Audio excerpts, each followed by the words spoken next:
Hi friends, Ayyanar துணை சீரியலில் இன்றைக்கி நாளைக்கான எபிசோடு பார்க்கலாம். புதுசாக பார்க்குறவங்கள அதை சப்ஸ்கிரைப் பண்ணிக்கோங்க, லைக்கு ஹைப்பு கொடுத்து விடுங்க. வாங்க வீடியோக்குள்ளே போகலாம். நேற்றுக்கு எபிசோடு எதில் முடிச்சிருப்பாங்கன்றது பார்த்தீங்கன்னா, இவங்க அட்வான்ஸ் வாங்குறத வானதி காலை பிடிச்சி கேட்டதுனால தான் கொடுத்தாங்க. நடந்த இன்சிடெண்ட் பாண்டியன் கூட போனதுனால எல்லா விஷயத்தையுமே வீட்டில் சொல்லிடுவாங்க. நிலா ரொம்பவே கஷ்டப்பட்டுக்கிட்டு அந்த விஷயத்த கேட்க முடியாத முகம் மாறி போயிட்டு வீட்டு உள்ளார போயிடுவாங்க. இவர் சோழன் பார்த்தீங்கன்னா காரில் இறங்கிட்டு, அண்ணா அண்ணா ஒரு நிமிஷம் இங்கே வா, இந்த பார்சல் தூக்கு அப்படின்னு சொல்லிட்டு சொல்லுவார். என்னடா அது அப்படின்ற மாதிரி சேரன் கேட்பார். அதுக்கப்புறம் சேரனும் பல்லவனும் போயிட்டு தூக்கிட்டு வரும்போது, அண்ணா இது டிவிண்ணா அப்படின்னு சொல்லிட்டு பல்லவன் சொல்லுவார். ஏன்டா எல்லாத்தையுமே முன்னாடியே சொல்லிவிடுவியே அப்படின்னு சொல்லிட்டு சொல்லும்போது, பேசி முடிச்ச அடுத்த செகண்டே உள்ளே கொண்டு வந்த உடனே என்ன பண்ணுவார், பல்லவன் வேக வேகமாக அதை பிரிச்சுட்டு டிவி வெளியில் எடுத்துருவார். என்னடா அவசரம் உனக்கு, நிலாவுக்கு காமிச்சிட்டு நான் எடுக்கலான்னு பார்த்தேன் நான் அப்படின்னு சொல்லிட்டு சொல்லுவார். உடனே நிலா என்ன சொல்லுவாங்க, இவங்க இது என்னதுங்க அப்படின்னு, டிவி தான், அந்த 20,000 ரூபாய்க்கு ஏன் வேஸ்ட் பண்ணணும், அதனால் நான் டிவி வாங்கிட்டு வந்துட்டேன் நான் அப்படின்னு சொல்லிட்டு ஒரு சோழன் சொல்லுவார். சரி உள்ளே வாங்க அப்படின்னு சொல்லிட்டு போவாங்க. உடனே சேரன் இப்போ சோழன்கிட்ட வானதி நீ காலை பிடிச்சி ஓனர்கிட்ட கேட்டு காசு வாங்கிட்டு வந்தது நிலாக்கிட்ட தெரிஞ்சிடுச்சு, கொஞ்சம் பார்த்து பக்கமாக நடந்துக்கோ, ஏன்னா திட்ட போகுது அப்படின்ற மாதிரி தான் சொல்லுவாங்க. எப்படி இருந்தாலும் அவள் திட்ட தான் போகிறானா அப்படின்னு சொல்லிட்டு சொல்லும் போது, சோழன் உள்ளே வாங்க அப்படின்னு சொல்லிட்டு நிலா கூப்பிடுவாங்க. இவர் உள்ளே போவார். போனதுக்கப்புறம் பேசுவாங்க. எனக்காக நீங்கள் இவ்வளோ கஷ்டப்பட்டு இவ்வளோ இதெல்லாம் செய்கிறீங்க, எனக்கு நான் உங்களுக்கு என்ன செய்கிறதுனே தெரியல. நீங்கள் எனக்காக எவ்வளோ ஆரம்பத்தில் ஃப்ரீயாக இருந்தேன், ஜாலியாக இருந்தீங்க, என்ன எப்போ பார்த்தீங்களோ, என்னை எப்போ கல்யாணம் பண்ணீங்களோ அதுலேருந்து நீங்கள் கஷ்டப்பட்டுக்கிட்டு இருக்கிறீங்க, உங்களுக்கு அந்த ஸ்ட்ரகிள்லாம் ரொம்ப ஜாஸ்தியாக இருக்குது, அது எல்லாமே என்னால் தானே அப்படின்ற மாதிரி இவங்க நிலா சொல்லி ஃபீல் பண்ணிவிட்டு போய் சோழனை கட்டி பிடிச்சிப்பாங்க. அதெல்லாம் ஒன்றும் இல்லை நிலா, உனக்காக நான் இதை எதுவுமே செய்கிறதுக்கு உனக்காக நீ எவ்வளோ வசதியாக வாழ்ந்த பொண்ணு, உனக்காக நான் என்னென்னவோ செய்யணும்னு நினைக்கிறேன், ஆனால் உனக்கு நீ கஷ்டம் கொடுக்கக்கூடாது அப்படின்ற மாதிரி எனக்கு நீ சொல்லிடுறதுனால என்னால் எதுவும் செய்ய முடியல. அட்லீஸ்ட் டிவியாவது வாங்கணும், உன்னுடைய பட்ஜெட்டில் இருக்க வேண்டியது தான், அட்லீஸ்ட் அதுவும் என் காசு தான், அது மாதத்து சம்பளத்தில் பிடிச்சிப்பாங்க, இது கடன்லாம் கிடையாது அப்படின்னு சொல்லிட்டு ஒரு சோழனை எல்லாத்தையும் சொல்லி முடிச்சு அடுத்த செகண்டே நிலா சோழனை கட்டி பிடிச்சிப்பாங்க. என்னாச்சு நிலா அப்படின்ற மாதிரி சொன்னதுக்கு, எனக்காக நீங்கள் ரொம்ப கஷ்டப்படுறீங்கல்ல, ஐ லவ் யூ சோழன் அப்படின்ற மாதிரி தான் இவங்க நிலா சொல்லுவாங்க. அதனாலாம் ஒன்றும் இல்லை நிலா அப்படின்ற மாதிரி தான் இவர் சோழன் சொன்ன அடுத்த செகண்டு உடனே சடனாக கட்டி பிடிக்கிறத விட்டு விலைக்கு சாப்பிட்டீங்களா அப்படின்ற மாதிரி கேட்டதுக்கு, அதுக்கு கட்டி பிடிச்சினா கூட கேட்கலாமே, அது ஏன் விலைக்கு தான் கேட்பியா அப்படின்ற மாதிரி தான் சோழன் கேட்பார். அதெல்லாம் இல்லை இல்லை, காலையிலேருந்து ரொம்ப அலைச்சல், சாப்பிடவே இல்லை, அதை பற்றி நான் யோசிக்கவே இல்லை அப்படின்ற மாதிரி சோழன் சொல்லுவார். சரி வாங்க சாப்பிட போகலாம் அப்படின்ற மாதிரி சொல்லிவிட்டு அதுக்குள்ளே டிவி வெளியில் பார்த்தீங்கன்னா டிவி ஃபிக்ஸ் பண்ணிட்டு இருப்பாங்க. உடனே சோழன் என்ன இவர் பல்லவன் என்ன சொல்லுவாருன்னா, அண்ணா இன்றைக்கி டிவி கனெக்ஷன் கொடுத்தே ஆகணும், இவங்க ஏன்டா டிவி வாங்கின ஷோரூம்லேருந்து ஆள் வருவாங்கடா ஃப்ரீயாக இன்ஸ்டலேஷனுக்கு அப்படின்ற மாதிரி தான் சோழன் சொல்லுவார். அதெல்லாம் லேட்டு, நான் வந்தம்மா ஒரு எலக்ட்ரிஷியன் கூப்பிட்டுவேன், ஃபிக்ஸ் பண்ணம்மா, உடனே டிவி பார்க்கணுண்ணா அப்படின்ற மாதிரி சொன்னதுக்கு, இவன் தொல்லை தாங்க முடியலடா அப்படின்னு சொல்லிட்டு பாண்டியன் சொல்லுவார். அடுத்த செகண்டு இவங்க டிவி பார்க்குறதுக்கு எல்லாமே ஒரு செட்டப்பாக பாய் போட்டு லைட்லாம் ஆஃப் பண்ணிவிட்டு தேட்டரில் படம் பார்க்குற மாதிரி தான் பார்க்கணும் அப்படின்றது தான் அவங்களுடைய இமேஜினேஷன். அதே மாதிரி தான் இப்போது கொண்டு வருவாங்க. ஆனால் கதவுலாம் சாத்திருங்க, சீக்கிரம் வேலையெல்லாம் முடிங்க, வாங்க நம்ம டிவி பார்க்கலாம் அப்படின்னு சொல்லிட்டு சொல்லுவாங்க. எல்லோரும் டிவி பார்த்துனே இருக்கும்போது சோழன் நிலா உட்காந்து பக்கத்தில் பேசிக்கிட்டு இருப்பாங்க. என்ன டிவி பார்க்குற நேரத்தில் லேப்டாப்பில் வேலை செய்கிற நிலா அப்படின்னு சொல்லிட்டு கேட்டதுக்கு, கொஞ்சோண்டு ஒர்க் இருக்குதுங்க, அப்படியே டிவி பார்த்துனே இந்த வேலையை நான் முடிச்சிருவேன் நான் அப்படின்னு சொல்லிட்டு அவங்க சொல்லுவாங்க. அதுக்கப்புறம் இவர் சோழன் கை மேலே போடுறதுக்கு போவார். என்ன இது எல்லோரும் இருக்கிறாங்க, கை எடுங்க அப்படின்னு சொல்லிட்டு நிலா சொல்லுவாங்க. அவனுங்க ஒன்றும் கண்டுக்க மாட்டானுங்க நிலா அப்படின்ற மாதிரி சொல்லிவிட்டு அடுத்த செகண்டே சார் பாப்கார்ன் ஆர்டர் பண்ணது வந்துடுச்சு அப்படின்ற மாதிரி சொன்னதுக்கு, பாப்கார்னா யார் ஆர்டர் பண்ணது அப்படின்னு சொல்லிட்டு கேட்பாங்க. நான் தான்டா பல்லவா ஆர்டர் பண்ணேன், தேங்க்ஸ் அண்ணி, நானே இதெல்லாம் என்னுடைய மெனு லிஸ்ட்டில் இதெல்லாம் இருந்தது, நீங்கள் அதை நிவர்த்தி பண்ணிட்டீங்க, ரொம்ப தேங்க்ஸ் அண்ணின்னு சொல்லிட்டு அப்புறம் பாப்கார்ன் வாங்கிட்டு அதுக்கப்புறம் சேரனும் நிலாவும் போயிட்டு ஒரு பாத்திரத்தில் பாப்கார்ன் கொட்டி அந்த ஃபில்லிங்ஸ்லாம் பண்ணி கொண்டு கொடுத்து விடுவாங்க. உடனே அண்ணா நிறைய பாத்திரம்லாம் வாங்கணுண்ணா, இதெல்லாம் சும்மா கொஞ்சோண்டு தான் இருக்குது, நல்ல புது புது பாத்திரமாக வாங்கணும், நல்ல பவுல்ஸ் எல்லாம் வாங்கணும், அதெல்லாம் வாங்கிடலாம் அப்போ ஒன்றும் பிரச்சனை இல்லைப்பா அப்படின்னு சொல்லிட்டு அதுக்கப்புறம் உட்காந்து சாப்பிட்டுக்கிட்டே இருப்பாங்க. அந்த நேரம் பார்த்தீங்கன்னா இவர் நடேசன் தான் காமிப்பாங்க. நடேசன் அவங்க ஃப்ரெண்ட்ஸுங்கிட்ட பேசிக்கிட்டு வருவார். பேசிக்கிட்டு வரும்போது ஏய் இட்லி கடை ஒன்று புதுசாக திறந்துருக்குறாங்கடா, அங்கெல்லாம் குழம்பு சட்னி சாம்பார்லாம் வகை வகையாக செம்ம டேஸ்ட்டாக இருக்குது, சாப்பிட்லாம் வாடா அங்கே போகலாம் அப்படின்னு சொன்னதுக்கு, எனக்கு இட்லிலாம் வேணாம், உப்புச்சப்பு இல்லாத இட்லி அவன் தின்னுவான், நான் நைட்டெல்லாம் ஹெவி டயட்டாக நான் பரோட்டா சால்னா தான் நல்லா வச்சு சாப்பிடுவேன், நான் அதை சாப்பிட போகிறேன், நீங்கள் போய் இட்லி சாப்பிடுங்கடா அப்படின்னு சொல்லிட்டு சொல்லுவாங்க. நீ சாப்பிட்லன்னா என்ன நடேசா, என் கூட வாயேன் அப்படின்னு சொல்லிட்டு கூப்பிட்டுன்னு போவாங்க.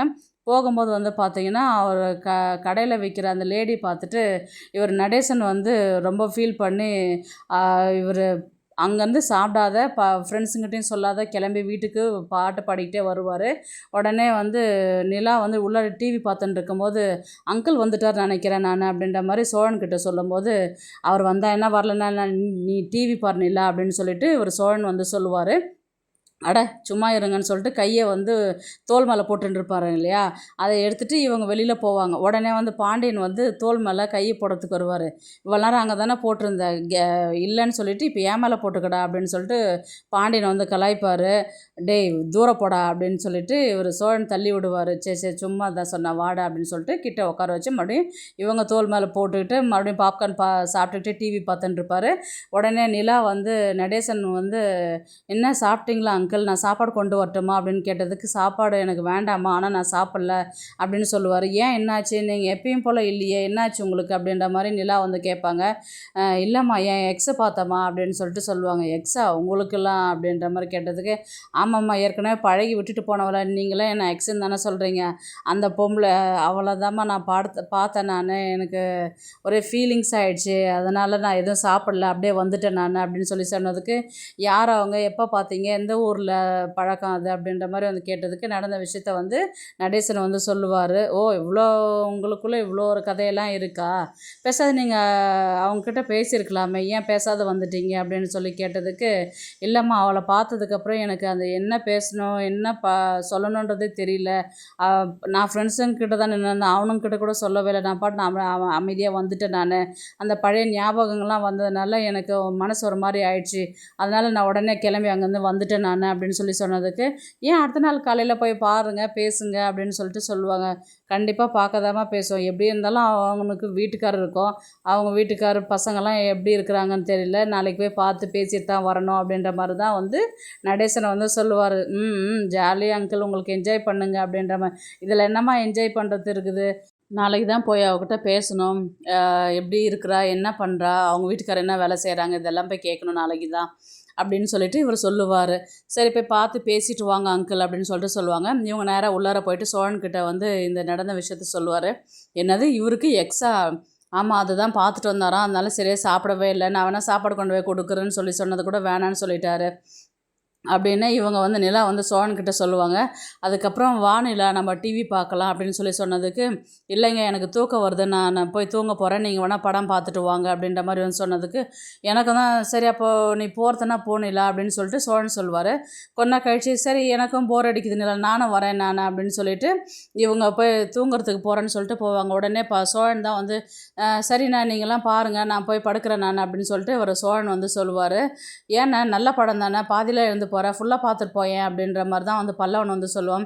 இல்லைடா எனக்கு ரொம்ப டயர்டாகுது நானும் போய் படுக்கிறேன் அப்படின்ற மாதிரி தான் சொல்லுவாங்க. சரி நான் எப்படின்னா போ அப்படின்ற மாதிரி அவங்க சொல்லிவிடுவாங்க. இவங்க எல்லோரும் டிவி பார்த்துட்டு படுத்து தூங்குவாங்க. அடுத்த நாள் காலையில் வந்து ஒரு பாண்டியனை தான் வந்து காமிப்பாங்க. பாண்டியனும் வானதி வந்து பார்த்துட்டு வரலான்னு சொல்லிட்டு மெடிக்கல் ஷாப்புக்கு தான் போவாங்க. அப்பயும் டாக்டர் தான் வந்து நின்று பேசின்னு இருப்பார். ஏன் எப்போ பார்த்தாலும் டாக்டர் இங்கேயே தான் நின்று பேசின்னு இருப்பாரா, பேஷண்ட்டை பார்க்கவே மாட்டாரா அப்படின்ற மாதிரி தான் பாண்டியனை வந்து கேட்பார்.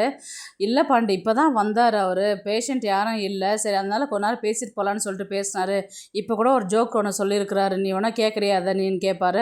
அம்மா தாயை ஆளை விடு, நீ ஆச்சு அந்த டாக்டர் ஆச்சு அப்படின்னு சொல்லிட்டு அங்கேருந்து அவர் கிளம்பி நான் கடைக்கு போகிறேன்னு சொல்லிட்டு அங்கே போய்டும். இரு பாண்டி ஏன் உடனே போகிற அப்படின்ற மாதிரி தான் வந்து அவர் கேட்பார். அம்மா நான் நீ என்ன பண்ணுற சும்மா இருக்கிறியா இல்லை பிஸியாக இருக்கிறியான்னு பார்த்துட்டு போகலான்னு தான் வந்தேன் நான் அப்படின்னு சொல்லிட்டு அவர் பாண்டியன் வந்து சொல்லுவார்.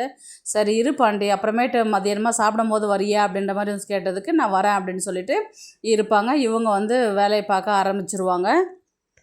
நடேசன் தான் வந்து பார்த்திங்கன்னா காலையில் இட்லி கடை போட்டிருப்பாங்க, அவங்கக்கிட்ட தான் போவாங்க. எனக்கு ஒரு 2 இட்லி பார்சல் கொடுங்க அப்படின்னு சொல்லிட்டு சொல்லும் போது தான் அப்போ தான் வந்து அந்த லேடி நடேசனை வந்து பார்ப்பாங்க.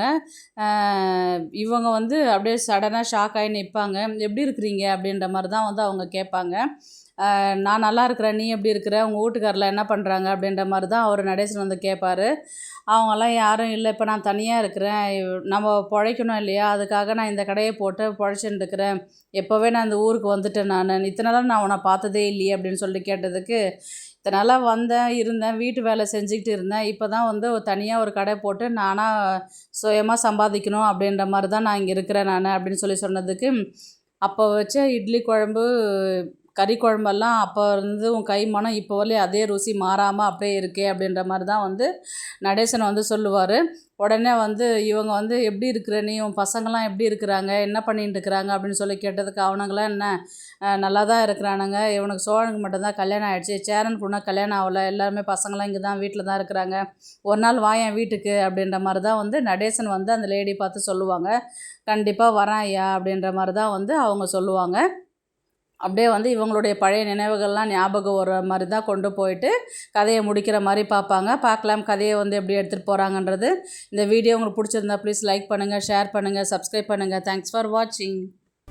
இந்த வீடியோ பிடிச்சிருந்தா லைக் பண்ணுங்க, நம்ம சேனலை சப்ஸ்கிரைப் பண்ணுங்க. உங்க ஆதரவு ரொம்ப முக்கியம். நன்றி.